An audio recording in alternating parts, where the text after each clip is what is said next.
I'm Terry with Towers Murray Plumbing, here to show you how to repair a pedestal sink.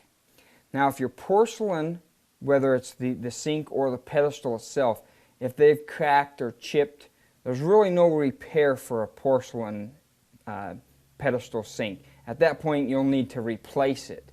We'll show you now how to repair it, pull it from the wall, different brackets that you can make sure your brackets are tightened firmly against the wall.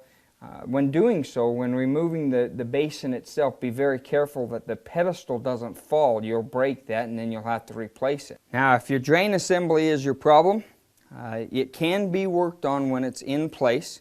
It's a lot easier to do from here, depending on where it's leaking, your P-trap, if the pop-up rod is no longer working properly, if your lock nut's leaking, or if you need to replace it. This is the place to do that. Now if your faucet is your problem, of course you've already got the water shut off. Use your basin wrench here to reach in and undo the supply hose. Basin wrench will make it a lot easier to work on. Now same with the faucet. Faucet can be worked on or replaced while the pedestal's still in place if the faucet is your problem.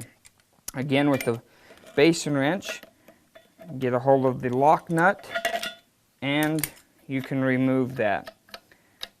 Now once you've done any wall repair that you need to do, any painting that you want to do, you've got your brackets reinstalled in the wall firmly to hold the pedestal, you're ready to set the pedestal back in place.